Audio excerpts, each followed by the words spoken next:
I'm going to pray now and ask that the Lord will help us to learn from today and to think hard about some of the issues that are raised. Let's speak to him now. Our God and our Father, we thank you that we can gather together on this day, and thank you in particular that in your great kindness you have opened the doors, as it were, to the whole world to hear the good news of who you are and what you have done through your Son, the Lord Jesus Christ. We thank you that you open the doors particularly to Asia and to China and to those vast population areas, and you have been powerfully at work there through the preaching of your gospel. And so, Lord, we ask as we hear about what you've been doing there, may you help us to draw some good lessons from that. May you provoke us about our Western ideas that may not conform really to the pattern of how you want to work and how you would use the weak and the lowly and the despised, and how you'd use the foolishness of preaching to bring people to know you. Help us to be challenged about that, and please, Lord, as we chat together, may we build each other up and encourage each other. In your name, please. Amen. Right, hand over to you, Alan.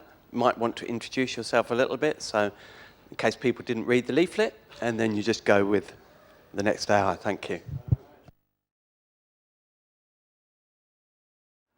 Good morning. It's nice to see you all, and I'd first like to thank you for the opportunity to share today. It's a real privilege to be here, and it's a joy to be able to spend some time learning about the person that we're going to look at in a bit more detail, John Sung. As you can tell from my accent, I'm not from this country. I grew up in New Zealand, and I've had a very good weekend. So the All Blacks won, and then Liverpool beat Chelsea as well. So I'm coming to you in a great state of calm, which is good news. My wife and I joined OMF in the UK, and All Souls in London is our sending church. We've been with OMF now for 16 years, and the first 9 of those was spent in Malaysia. So I taught in an interdenominational seminary called Seminary Theology Malaysia, and I can't think of a better job in the world. Sometimes missionaries talk about God taking you to the worst possible place that you could possibly go to do the worst possible thing that you could possibly do. But for me, I've been able to do what I've loved. I like studying, to be able to teach people how to understand God's word better. I can't think of anything better in the world. In 2012, however, we came back to the UK, and we ended up staying here. And now Litsa and I are two of OMF's representatives in London and the southeast. So if you have any questions about OMF, if you have people that would like to go short-term to OMF, long-term to OMF, or you'd like to hear from what God is doing with missionaries today, I think that's the biggest challenge for us as a mission, is people have this idea of missions from the beginning of the century, and actually we're doing a variety of things, and I'm always excited when I hear what our missionaries are doing, but it's much more difficult to get opportunities to hear them today. One of the reasons I was happy to accept the invitation is that I'm currently doing some research on the history of OMF in Malaysia and the impact of the mission's work there on Christianity there. And one of the other key influences on Christianity in Malaysia in the 20th century was the ministry of John Sung. So before we go any further, it's probably a good idea to know how many people have heard of John Sung, at least a little bit. Okay, that's good, because I've got to tell you lots of things about him. But this is what William Schubert wrote about him, and why I think he's someone worth studying a little bit in detail. John Sung is probably the greatest preacher of this century. That's a pretty big claim to make, but he supports that by the fact that he's spoken to, or he's listened to a large number of those people. And Yes, sorry. That's a good point. I have got some notes here. So if there's, there are notes available. So you will see the quote there, and I've given you a lot, so you won't have to worry about the main things that are up on the screens. But do follow in the notes that have been handed out. So William Sherbert then goes through the people that he's heard preach, okay, and he's heard the big ones. So Billy Sunday, Henry Jowett, different bishops, and even Billy Graham. So he's heard them all. So he has got a bit of authority in terms of being able to say that that John Sung was the best, and he concludes with that sentence there. Yet John Sung surpassed them all in pulpit power, attested by amazing and enduring results. So that's why we want to have a look at him. What I'd like to do is begin by just having a quick look at some of the available resources in English to do with John Sung, then have a look at his life and ministry. And I would love to spend the whole hour just looking at his life and ministry. It's a fascinating story. But then I'd also like at the end to spend a little bit of time looking at his legacy and what we can learn here in the southeast of England from him. So if we have a look at the available sources, I think probably it's fair to say the most influential book written about John Sung in English is this biography by Leslie Lyle. What I found very interesting about this particular one is that I sort of know most of the people in it. You know how you pick up a book and you think, who are all these people that are saying things about this person? But David Harley, who will be speaking later, gives the endorsement on the back. The first person to review this, but it was originally published in 1954, was John Stott, who is Rector Emeritus when I started going to All Souls. And Hua Yung is the one that gives the latest sort of review of it. And Hua Yung was the principal of STM, not when I was there, but he later became the bishop of the Methodist Church in Malaysia. And so I've met him a number of times. So this one is good, I think, for two reasons. Firstly, because Leslie Lyle was a conservative evangelical, and so I think he asks and answers the questions that I'm interested in hearing. You can get other people that have very other different perspectives, and you have to be a little bit more discerning, I think. But I think that Leslie Lyle was looking at John Sung's life from a perspective where he believed in God's providence and that God was involved in the world and actually involved in John Sung's life. And so that's one reason I like this one. The other one is it was written originally 10 years after his death, so in 1954. So Leslie Lyle had access to many eyewitnesses to John Sung's ministry as well. In the preface to the book, though, Leslie Lyle acknowledges that there's some serious gaps in his understanding. And his main source, apart from the eyewitness testimony, was John Sung's autobiography, which was written actually, the first one was written in finished about 1931, so it only had the first half of his life. And that was the only main source, that was one of the main sources that Leslie Lyle used. He also had access to the records of the Bethel mission, which we'll find out a bit about later, and also some information from the university authorities about his training in America. He didn't have John Sung's journals, and one of the interesting features of John Sung's life is that he would every day write in his journal from quite a very young age, and it was a key way of him understanding what he was doing and his thoughts. So it included his thoughts as well as what had happened that day. And they were not available to him. In fact, they were behind in communist China and thought to be lost. But in the 1980s, miraculously, those journals were discovered again and were given to his daughter. And so in 1995, excerpts of those journals were published, and you can buy copies of them. And that really sort of stimulated a bit more thought about this, about the subject of John Sung. And in the 21st century, there's been two major contributors. Two major contributors to the ministry, to understanding John Sung.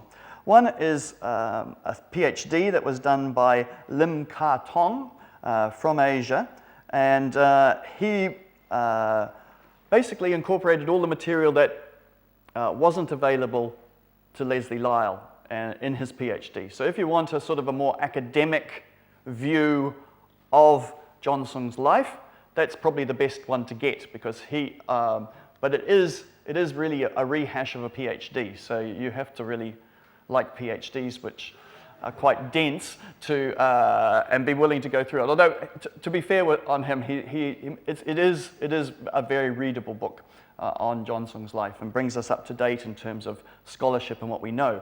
Except he didn't have access to those journals. He only had access to the edited highlights of those journals.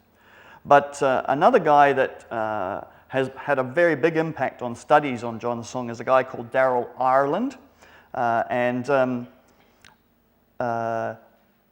he had access to those diaries, and he had access to them, the extent diaries. One of the things about a diary, of course, is that you can, in a sense, if you've got a lot of them, you can make it say whatever you want by just picking out the bits that you like.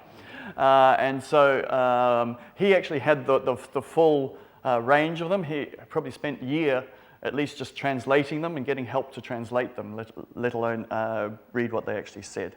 But his perspective is a little bit more critical. It's much more from a historical, critical perspective, a historian's perspective. The other thing that he was able to discover was the personnel file of John Sung when he was at Union Theological Seminary. And this is another critical part in his life that we'll be coming to. And he was able to find out things that we didn't know before. So the real value of Ireland is that he has access to stuff that nobody else had before, which if you're a historian gets you very excited. But he does come at it from a much more secular historical perspective, and I think that has its pluses but also has its minuses in trying to understand his life. So that sort of brings us up to date with the information about him. And in one sense, we've got quite a substantial piece of information about him. Normally when you want to write about somebody, you want to have stuff that they've written as well as stuff that's been written about them. And in this case, we've got quite a lot of stuff that's been written. He wrote a biography, but he also wrote another book, or he dictated another book on his ministry, that went really from 1931 to 1938-39 when he was actively involved in ministry. And then he wrote his journals, and then we have copies of his sermons. So we have quite a lot of information that's sort of like first-hand from him himself, as well as the things that are written about him. And there are a number of other biographies. But what I've done for you is I've just given you a selection there on the front. So if you wanted to go and find out a little bit more, a lot of this you can actually get online. So I've got Ireland's PhD and some of the other articles that he's written. But that will hopefully give you some background to what information is available about him. What I'd like to do now is turn to his life, and you'll see there that I've looked at the beginning of his life under three sort of headings. The first is his Methodist heritage, the second is his American education, and then thirdly is his time at Union Theological Seminary. When you look at a person, it's important to understand the early influences in their lives. And for John Sung, it was his Methodist heritage. Okay, so he was born on the 27th of September, 1901, and he was born here. I don't know how easy it is to see, but if you can see the city that's halfway down, it's Putian.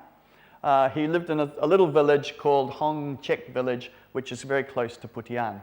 So this is the southeast of China, and this is the area that most of the immigrants out of China came from.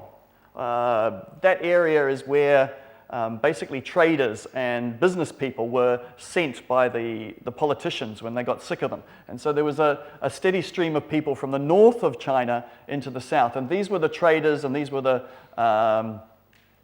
people that dealt with other people.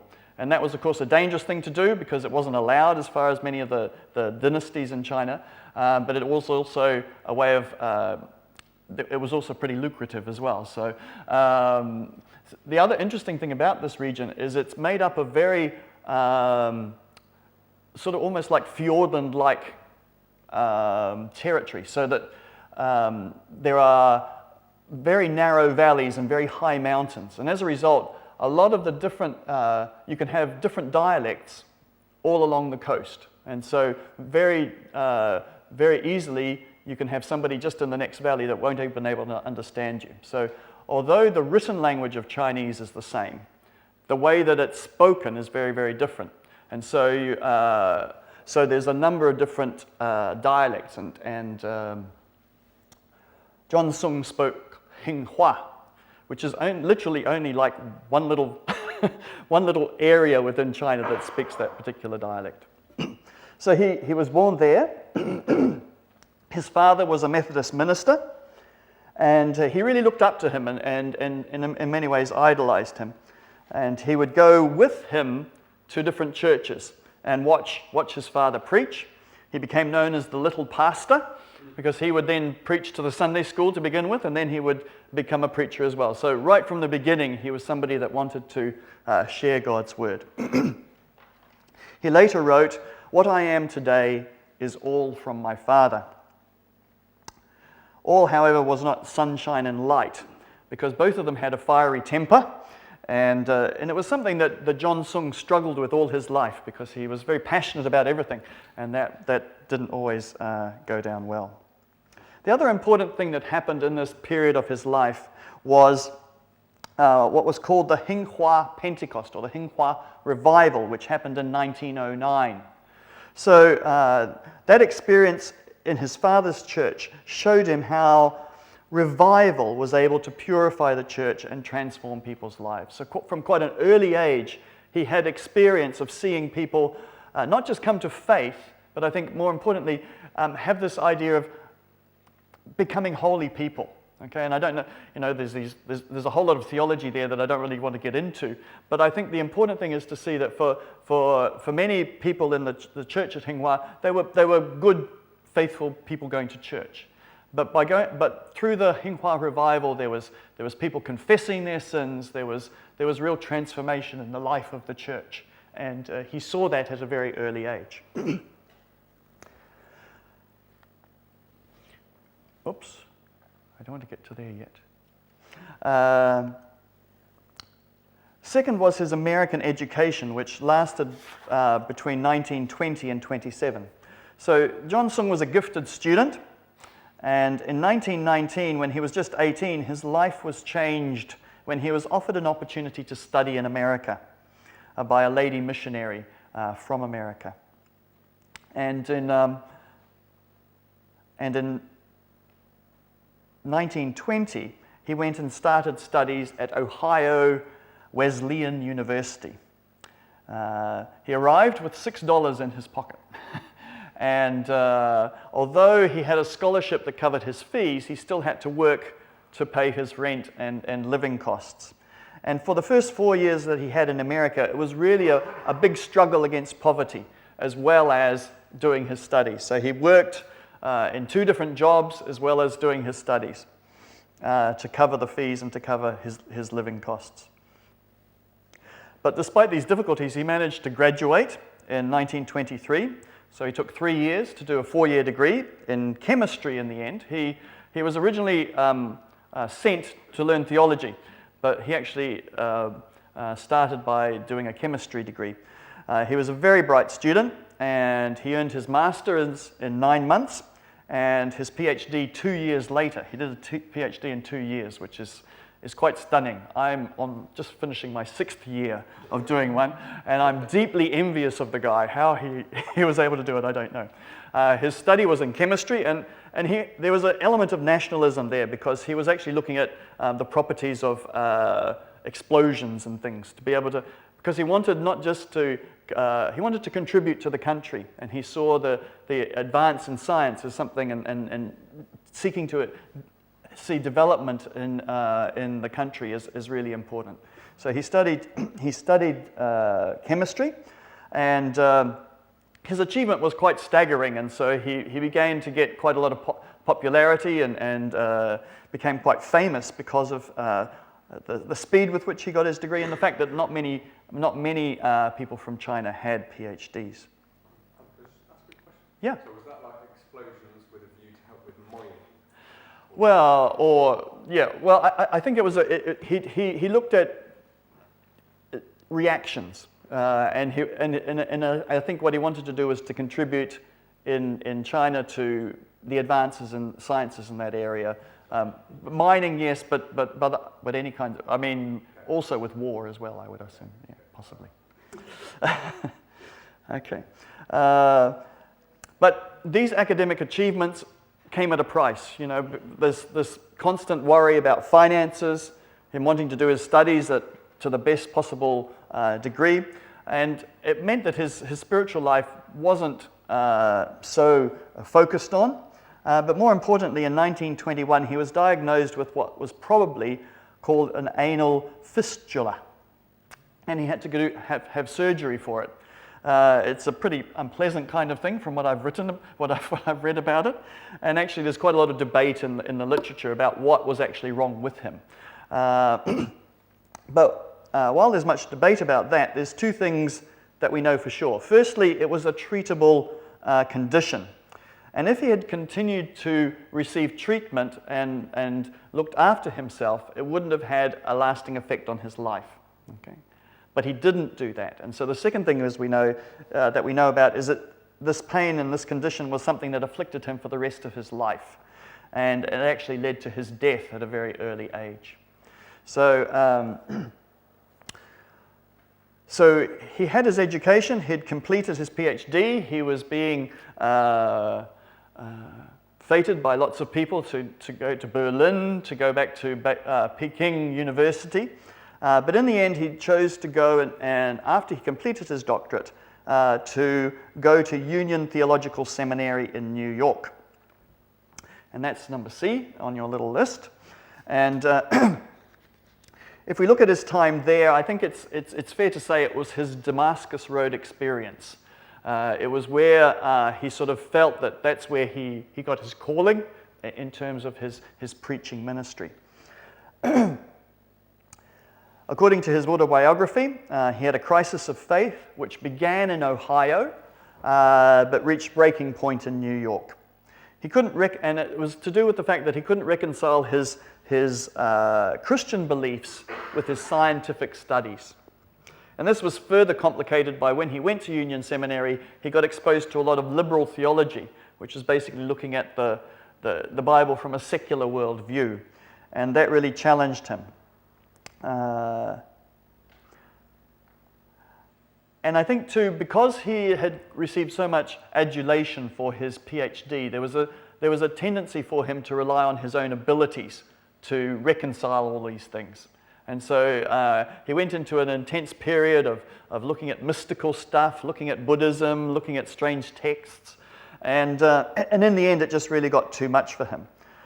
But so what he says in his autobiography is that in February 1927, however, he underwent a dramatic spiritual encounter where he felt the assurance of his sins, and he felt overcome with the desire to share that with his fellow students and with the lecturers as well.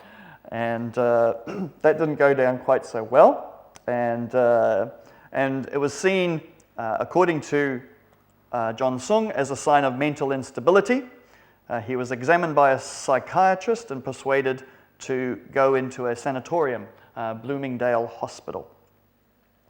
Lyle claims he read the Bible 40 times while he was in this hospital, and that the mental hospital thus became John Sung's real theological college. So you can see where Leslie Lyle was not a fan of UTS. And actually what was happening in China at that time was a big clash of missionaries between those that were fundamentalist and those that were modernist.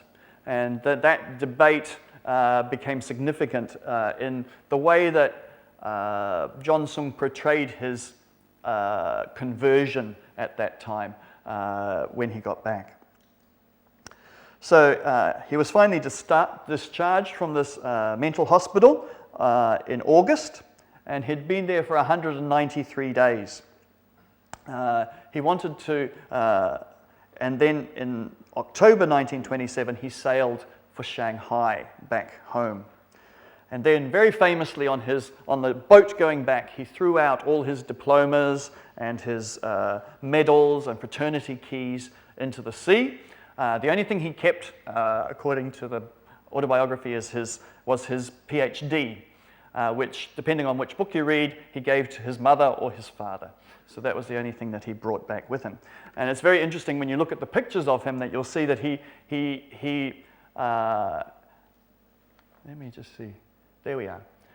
You can see this one here is taken when, and he's the person in the top left for you, yeah. So that's John Sung there. You can see he's dressed very in Western-like clothes. He actually wore glasses, but when he came back, and when I show you some pictures later on, you'll see that he really took on the garb of a very sort of peasant-like Chinese person, and sort of like a scholar type person when he got back to China. So according to Lyle, he came back to China with a mission to preach the gospel. But this is where Darrell Ireland comes in and spoils it all a little bit by putting some facts on things. And so because he had this access to archival material, he showed that Song did suffer some kind of psychological breakdown while he was at Union Seminary. And this involved hallucinations, some very strange dreams and visions, and some pretty bizarre behavior as well.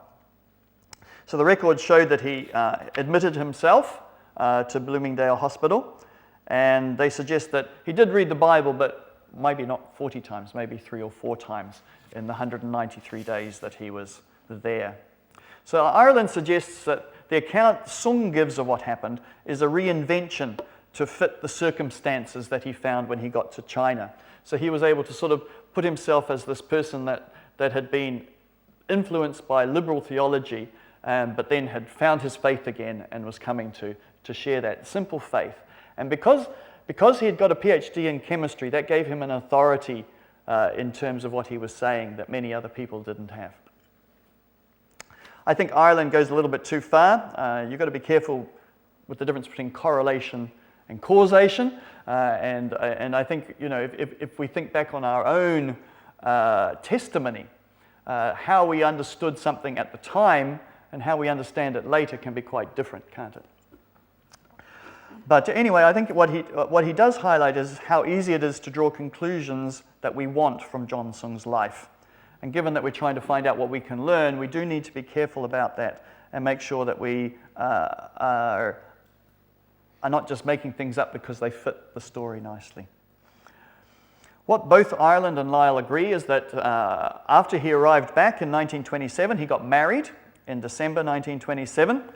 It was a marriage that had been arranged when he was a child, so he wasn't very keen on it, but he went through with it to please his parents. He got a job firstly as a science teacher in a Methodist high school, but then this is where he started to, and you see some of his very sort of independent thinking. At that time, the national government, the Kuomintang, was in power, and they made everybody that was in school bow to Sun Yat-sen, who was the leader of the National Party in China. And he didn't like that, so he didn't get his students to do that. Word got around about that, and somehow he no longer had his job at the Methodist school. But he was already, in terms of his ministry years, beginning his ministry. And if we look at his ministry,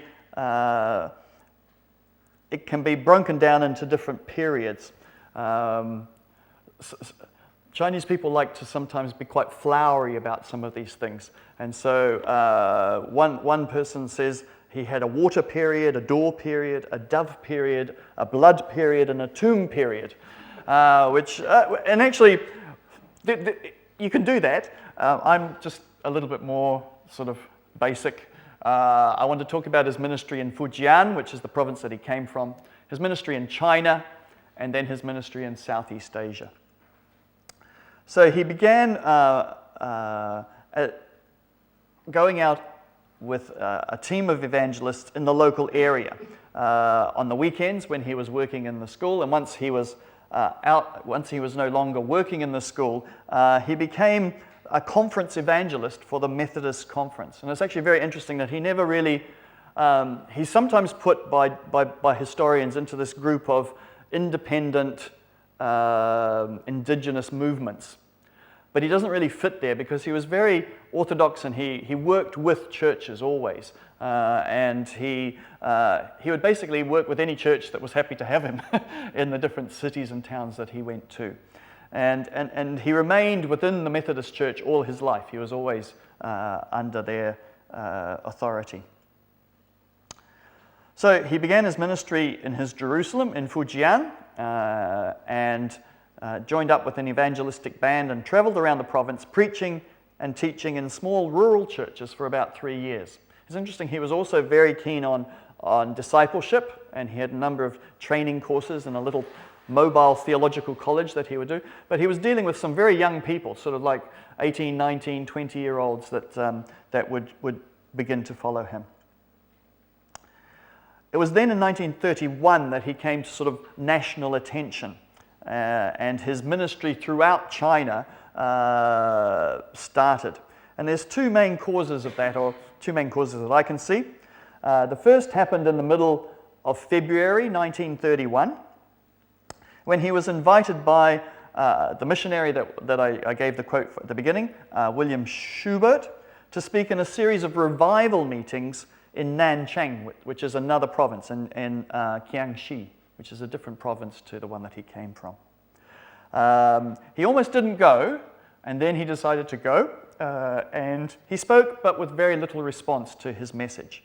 But then on the 5th of March, I should say that William Schubert had been praying for revival since the beginning of the year, since the beginning of 1931.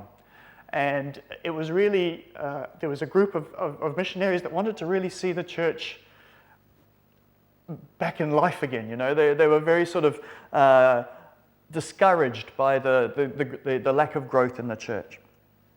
And so John Sung heard them praying one night. And then it was on the 5th of March, 1931, that he decided he would focus on the power of the gospel to address sin's power in our lives. And he began to see a response. He began to see people, numbers coming and increasing. At this stage, he didn't make any public invitations to come forward. But later on that year, he began making public invitations for people to come, not just to faith in Christ, but also to consecrate their lives, to be active members and to be following God's will for their life. He wrote, an evangelist must always give people an opportunity to express their decision openly and to confess their sins. Then he must be ready to comfort the brokenhearted. So he began to see some success in his ministry and people coming forward and wanting to consecrate their lives and wanting to come to faith. But I think the other important factor was he began to have contact with the Bethel Mission. The Bethel Mission started in Shanghai, and it had a church, it had a hospital, and in that year, in 1931, it began what it called the Worldwide Bethel Evangelistic Band. And if you can see on the picture, you'll see there's a little circle, and it's got the letters BWW, whatever it is to make Bethel Band. So this was the Bethel Band. The guy on, I only know the two, so John Sung's that one there. The other guy right on this far side is a guy called Andrew Gee, who also had an important part to play in his story and also had an important part to play in CIM and OMF's story as well. So they were the two main speakers, actually. What's significant about this Bethel band is they were all young, they were all good looking, and they were all really talented. And either they were musically talented or they were talented speakers. But what was important, I think, from our perspective was that they had a very conservative theology. So Andrew Gee had been through Bible studies, had had biblical training. And this was a real revelation, I think, to John Sung. So I could spend an hour just talking about the kind of theology and the kinds of allegorical interpretations that he had of the Bible. It's quite fascinating. But it actually reflects part of his culture, which really saw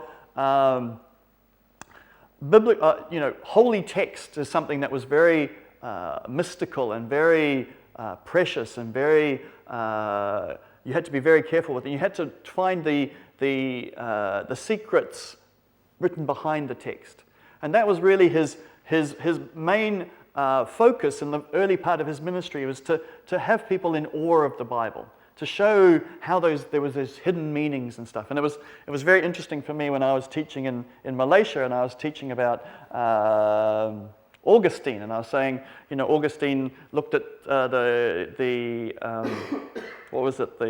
story of the Good Samaritan, and he interpreted it allegorically. Okay, so the coins are the Old and the New Testament, and it's all, and the priest represents something else, and the Levi something else, and I was saying, of course, we can't. That's not really the way you should interpret this text. It's a parable, so you have to look at the context. And I did my normal historical critical stuff, and the Indian students came up to me after and said, all the best sermons are like Augustine's ones. That was a general understanding, and I think it's part of the Asian culture to really respect texts and to look for the hidden meanings within them. But with his exposure to the Bethel band, he had a much more orthodox understanding of Christianity. And what changed was, instead of focusing on trying to get to encourage people to have awe of the Bible, was to encourage people to be repentant and to come to repentance. And so the understanding of Jesus as the Messiah and the need for our sins to be forgiven became the key that allowed, the sort of hermeneutical key that he used for the rest of his life. And so it's amazing. He was able to take. He would say, okay, where would you like me to preach from? That would terrify the living daylights out of me, and he would pick up a chapter, and he was able to, because of his vast knowledge of the Bible, he was very studious of reading the Bible. He was able to put together a sermon that in the end connected with you needing to come to Christ, and so he was awesome at that, and it was really that. But I think it was that connection with the Bethel band that enabled him to have a much more orthodox and I would say a sort of evangelical conservative theology that he was able to present that through. So that was John Sung. And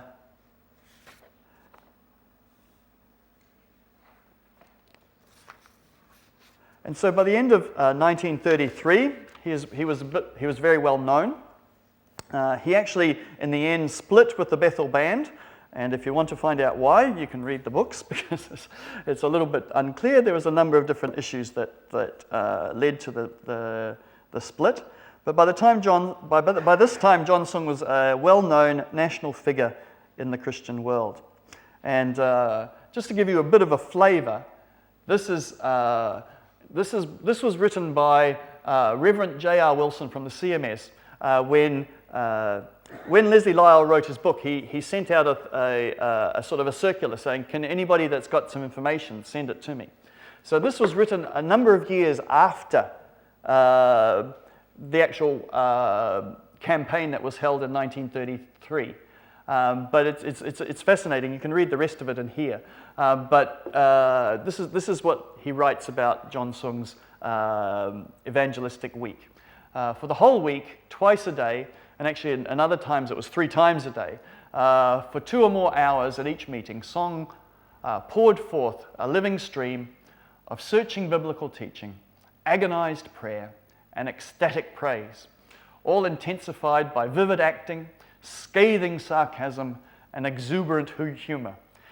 It was a performance, and it was awesome. You know, I'd like to be able to go into more detail and do some acting, but I haven't got the time or the personality to do that, so I won't. But he was a force of nature to listen to. His ministry grew even more, and in 1935, the war was coming in and having more of an impact. It was the Japanese invasion, and in 1935 it became more and more difficult for John Sung to travel around China. And so he had been given some invitations, and he began his international ministry to overseas Chinese, which are known as the Nanyang.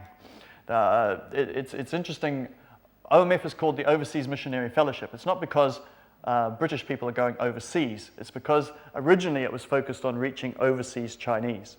So that was Chinese from outside of the country. The interesting thing is that even if you're Chinese in Malaysia, until independence, they really thought of themselves not as Malaysians, but as Chinese that just happened to be in Malaysia at the time.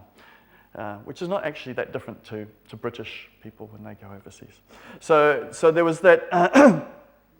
So he reached out to these Chinese, and I think because of his reputation in China, he probably had more impact on some of these countries than he did in China. And in China, he had an enormous impact.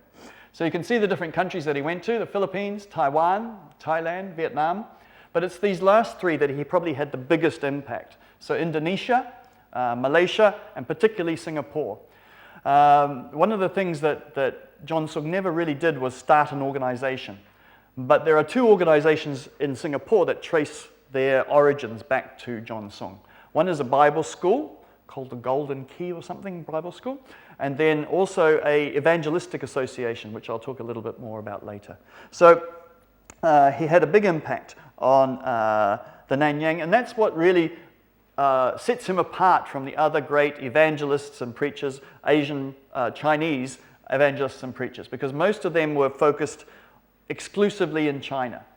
He was the one person that went out of China and went to all these other countries. And although his impact was in the country, it was still predominantly amongst the Chinese population that he had the big impact. By the time he got to 1939, though, things were not going well for him as health-wise, and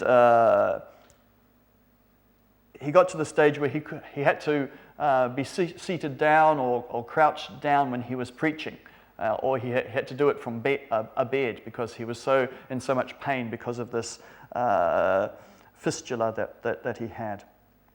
And so he returned to China in 1940 and didn't really leave the country again. Over the next 4 years, he had 6 major operations and was in pain for a large part of that time. It's the only time that he ever really spent any time with his family. He had 5 children, 3 daughters and 2 sons. Both the sons died.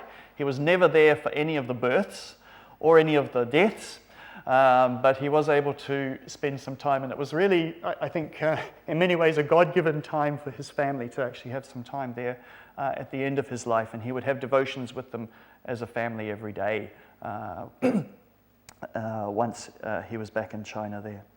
So his 3 daughters have all been involved in ministry, and one of them is the one that brought out the book on his diaries. He died on the 18th of August, 1944, and he was only 42. His funeral was taken by another of the mighty men of China, Wang Mingdao, and he called him the Iron Preacher. So his active ministry only really lasted 12 years. He had no real theological training except for a few months at Union Theological Seminary, and I don't think he found that very helpful. And he didn't found a denomination or any kind of large organization. So how can you say this person had an enduring impact? it's quite amazing that even as I read through and I'm doing my research on Malaysia, the number of people that said that they came to faith through the ministry of John Sung is quite incredible. Excuse me, and I think what's noticeable is that they not only came to faith, but they continued in the faith and continued in ministry for many, many years, and they also impacted other people. And I think that's part of the genius of John Sung. So that's very quickly his life story. What time have I gotten to? 10 minutes, Alamak. Okay, that's okay. So just three things on his legacy that I think are important. The first is the power of biography. Lim, whose book is at the back there that you can have a look at, when he wrote his book, he said that biography can not only inform, it can also transform a person's worldview. And I've really experienced that in my role with OMF. The number of people that I talk to who say, you know, my interest in mission came from reading Hudson Taylor's biography.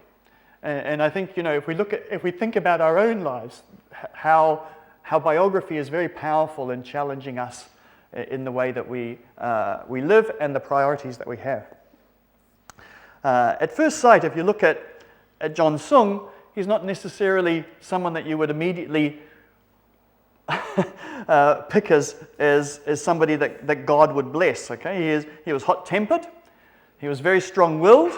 Even Leslie Lyle, who liked him, had a lot of, you know, was very candid about some of his weaknesses. He was terribly independent and could be very stubborn because of that. He could be abrupt and rude. He challenged people in services, and sometimes he got it wrong. And what I liked about him, though, is that he did always, if he felt that he was wrong, he was very quick to apologize publicly for putting somebody in the wrong position. And it's not hard to look at his life and think he really neglected his family. One of the things he was very passionate about was family, but actually he wasn't so good at his own looking after his own. So, you know, what was it about him that really stood out?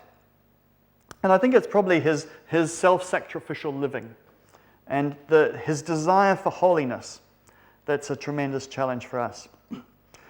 John Sung reminded us that we are not our own and that following Christ involves sacrifice.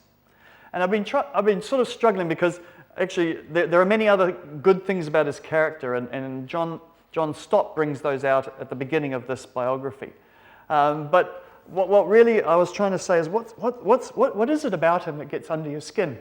And I don't believe in coincidences. And yesterday, Rico was preaching in our church, and he was preaching from this passage. And I don't believe it's a coincidence. So Rico reminded us that Jesus has the right to tell us how to live. And so this is the passage. Then Jesus said to his disciples, "Whoever wants to be my disciple must deny themselves, take up their cross, and follow me. For whoever wants to save their life will lose it. But whoever loses their life for me will find it. What good will it be for someone to gain the whole world, yet forfeit their own soul? Or what can anyone give in exchange for their soul?" And I think what challenges me about John Sung's life is that he lived that self-denial. And I think if there's something that challenges the church in the UK today, it's the subtle influence of secular thinking that says that no, it's all about me. It's all about what I can get out of this. It's all about my self-actualization.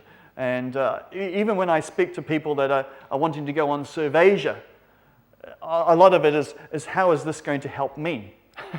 It's not about how am I going to serve God through doing this. And I think that it really is a challenge for us. What are we sacrificing for God? You know, what are we doing that actually we don't like doing, but we're doing it because God wants us to do it? And I think that really challenged me as I was reading through this particular biography. The second is altar moments. There's many things I could say about his preaching, but I think trying to copy his preaching isn't really the answer, because it's just not really possible. One of the things that I think really stood out for me, though, is that when he preached for altar moments. When I was young in 1985, I heard Floyd McClymont, and he was talking about Jacob and how Jacob wrestled with God, and because he wanted to remember that, he built an altar. And I think in all of our lives, if we look back, there are those altar moments, those moments where God really spoke to us, or we really saw that we made a step forward in our understanding of God, in our relationship with Him. And John Sung spoke to get those moments. And what was good about it is he did it for all the people in the congregation. There was something that everybody could respond to in what he was saying. Okay? And I think sometimes we focus very much on the conversions, when actually he did preach for conversion. He did preach for people to come to faith, to become a follower of Jesus Christ. But for those that were Christians, there was also an appeal to revival, to become holy and active members of the church. And so it wasn't just conversion, it was also consecration of our lives, to take that extra step, to really be active members of the church, to be involved in what God is doing, and to allow God to change our lives. And I think he spoke to that particular one, and I think more than anything else, that was his impact on the church. There was a lot of talk about conversions, but I think actually conversions came a different way, and that's the next bit. Because if you were already an active member of the church, could you relax when you were watching John Sung? No, because he would then say, okay, after the service, after the series of services, he would have a meeting of all those that were active in the church to become evangelists, and he showed people how to be evangelists. People would imitate him. But what he would do is he would get groups of 3. He would get everybody together after the service. Okay, you're a group of 3. You're a group of 3. Okay, in the next week you've got to go out and do some street evangelism somewhere. You've got to go out and preach the gospel somewhere. And then at the end of the month, all of you together will come back and have a meeting to see what God has done. And so he a bit like not quite Wesley, but he had this idea that people needed to be involved in evangelism. He challenged people to take that next step, whatever that next step might be. And I think that was really where the evangelism was done, because one of those is still that particular organization in Singapore is a legacy of that. It's kept going for 30, 70, 80 years, 90 years, yeah. And I think it was much harder in China because of communism, but for many of those groups, they continued long after John Sung had died, let alone in the same year. So I think that those altar moments and challenging people to take that next step, to say what's God got for you next. And then lastly, Christ's victory over the spiritual realm. Here, Hua Yung is very critical in this book here. He talks about he's very critical of the way Western Christians have understood John Sung's ministry of healing and casting out of demons. He says that we, the West, have interpreted this ministry as the product of the Pentecostal movement. Okay, so basically what they're saying is that Sung copied what was going on in America. He saw the Pentecostal revival in America, and then he came and sort of incorporated it into his own ministry. But if you remember, I told you that in 1909 he experienced revival in Hinghua. And I think a much better explanation is that Sung contextualized the gospel for his audience. Can I ask you a couple of questions, because I need to be careful what I say next? Can I ask you, how many people here believe that God works tangibly in our lives and influences the choices and decisions that we make? Can we have that? Okay. What about how many people believe God can miraculously heal people today, and that evil spirits exist and can inhabit a person? Okay, yeah. That was not always believed by the missionaries that went to China, especially those that have been impacted by the liberal theology of the time. But that's the people that he was speaking to. The Chinese worldview believed that the spirits around them had the power to influence their lives for good, but much more often for evil. And in reading what missionaries were doing in Malaysia, I can see that all the time. You know, there was a great fear all the time that evil spirits would do something bad to you. And so that's the atmosphere in which John's song was speaking. For people with this belief, the knowledge that Jesus rules and is victorious in the spiritual realm is really good news. You know, I think in Western society, you know, it's one of the analogies of the cross, isn't it? Christus Victor, that Christ is victorious. And I think for Asian people, that's especially good news because you don't have to fear the spiritual realm. I think you need to be careful with that. I think one of the and this is well captured in this statement from Dr. Hua Yong. I grew up in a thought world where ancestral spirits, demonic powers, gods, and miracles of all kinds abounded. Modern education, the most powerful of secularizing forces, almost succeeded in getting me to toss out everything as mere superstition. And I think that's the general thing, isn't it? This is all superstition. Careful reading of the Bible and the sheer weight of empirical evidence eventually forced me back to a Christian understanding. Oh, hasn't it? Yeah. A supernatural understanding of Christianity. And I think that's important for two things. I think it's important when you're working with Asian people, if you have Asian visitors, especially students and stuff. We have a DRM team, Diaspora Ministry team, and they run training to help churches in the UK to interact with Chinese students, Japanese students, and others coming from overseas. And this is one of the things that they say you need to understand. Even if you don't care about it, it's not important to you, it's important to them. And even if they've been secularized and they think it's all superstition, the world that they go back to in China, the world that they go back to in Asia, believes it. And it still, even today, would be strongly influenced by it once you get out of maybe the major cities. And I think the other thing is to recognize that the easy thing to do is to just replace Jesus with the gods. And if you do that, you end up with magic. And prayer becomes a way of getting God to do what you want him to do, or Jesus to do what you want him to do. And I think you can see that very much in the popularity, particularly in Asia, Singapore, of prosperity gospel. Because it's just doing that. It's basically replacing the Shen, the gods, with Jesus. Okay, and so it's not just saying, okay, God is victorious. It's trying to understand what the implications for that are in terms of our relationship with him, and to recognize that when we pray, it is not to get God to do what we want him to, but it's actually to build that relationship, to get to know him better, so that we end up doing what he wants us to.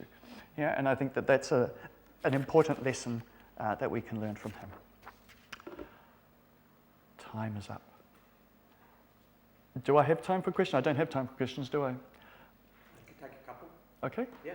Are there any questions? Yes, 1, 2, 3. Your last point there. Mm-hmm. Your last point there up on the board about spirits and secularization. We are in a highly secular society, which is highly superstitious. So, and given that evil spirits and demons exist and hide behind our idols, what do you think from your studies of John Sung, we should be concentrating not in just ministry to diaspora people, but in people on housing estates and around us? Okay, I mean, the difficulty with that is that I think it involves discernment. There's no sort of like, because sometimes it is superstition that people are involved in. And so it requires that discernment about what is going on when you want to talk with people. So whether that's Asians going back to Asia or people here, it's trying to understand how they understand their relationship to that spiritual world. And really what really amazes me when I look at Malaysia, I've got to go to Malaysia because I know more about Malaysia, is just what a relief it is for people. You know, even if the interesting thing is that it doesn't always work. You know, there's numbers of missionaries that have tried to pray for healing and it doesn't happen. In fact, there's one that the guy went later on to a BOMO, a sort of a witch doctor, and the witch doctor helped him.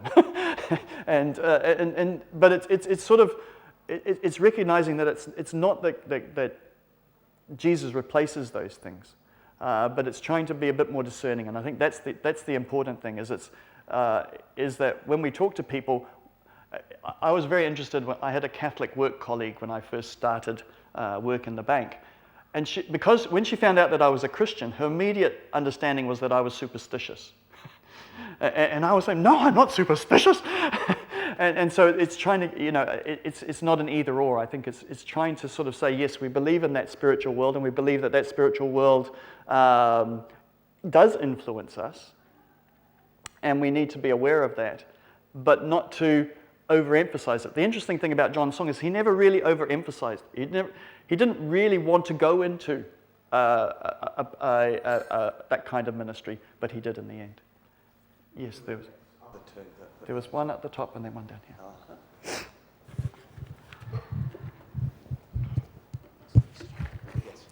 Yes, thank you.